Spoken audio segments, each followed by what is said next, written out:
I love to read, to write, to discover new places and new people, to get lost in places I've never been before, to explore the nature, to live life a bit dangerous, to get the feeling that I'm alive. The topic of this week's vlog is risk, and how I've got the mindset of loving risk and not running away from it. Not long after we were born, our parents, and usually the elder ones, would tell us that we should never risk anything because it's dangerous, because we could put our lives in danger. Their intentions weren't bad, of course, they just wanted what's best for us. They wanted us to feel comfortable, and danger didn't sound anything like comfort. The society did a pretty good job convincing our grandparents that risk is bad. And so, our parents, growing up with the same mentality as our grandparents, when they had us, they would not teach us properly about risk, but would tell us to stay far away from it, just like they did. Thankfully, I've got two parents that gave me as much freedom as someone could ever want, and because of that, I had time to ask myself a couple of questions. The first one was, what is risk actually, and how come everybody tells me to stay away from it? Well, there are lots of definitions for risk. If you search the web, you will find thousands of them, but I want to put it in a simple way so that everybody will understand.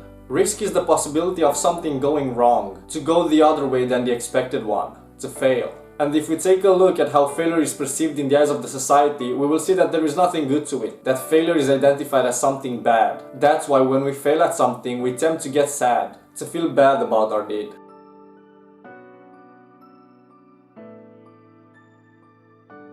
Fortunately, by trying lots of new things, I've got to experience failure over and over again. And I say fortunately because from a time I've got to understand that failure is exactly the opposite of what we've been taught. I've got to understand that every time we fail, we get to learn something if we keep our eyes open. That every failure hides a lesson which, if we're willing to learn from, it will help us in our upcoming journeys. So, in other words, it is absurd to feel bad for gaining experience. That's how I got the mindset that it is unacceptable to get sad when I fail at something. Because I know that every failure is another step up in my life.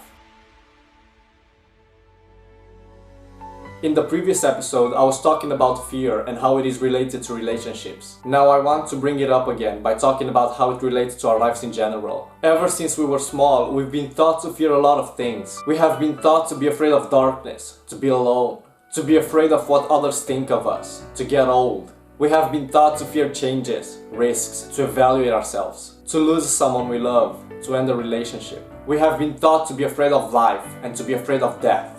Fear is one of the most spread yet less productive feelings that we have. However, this is also one of the feelings that, in a way or another, makes us feel alive. When we are afraid of something, all of a sudden we start feeling everything in our body. Our heart pumping faster, our legs are getting softer, our mind starts asking countless questions and so on. But instead of asking ourselves why in the world we fear that something, we close ourselves inside and wait for the fear to evaporate, only to get even more petrified when it comes back. It sounds funny, but we fear to conquer fear. We are afraid of taking the risk to go towards what we fear. Uncertainty never made us feel good. It never made us feel safe. Unpredictability always made our minds fly to the scary side, never to the bright one. Always made us ask ourselves, what if it doesn't work? What happens if I fail? What is the rest going to think about me? We have been taught to believe that negative equals realistic and that positive equals unrealistic. That as long as we feel that something is bad, we have to accept it, to know that it's true. And if something feels alright, if something feels good, we have to forget it because it's just an illusion. Very few people had the courage to question if that is really the case, and because they did that, they are now laying down on the sand on some tropical island. They had the courage to take the adventure into the unknown, to take a chance, to get out of the comfort zone and take a leap of faith. And that is what I tried to inspire you to do as well.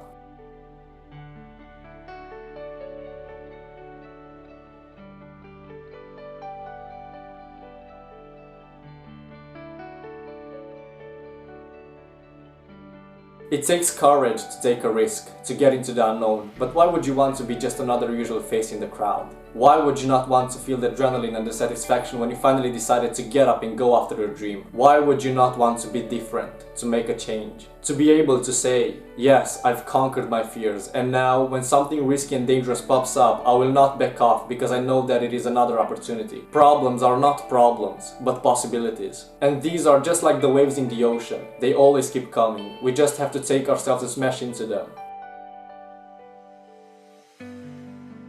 And I like how that saying goes. I fear regret more than I fear failure. So my question to you now is, what are you waiting for?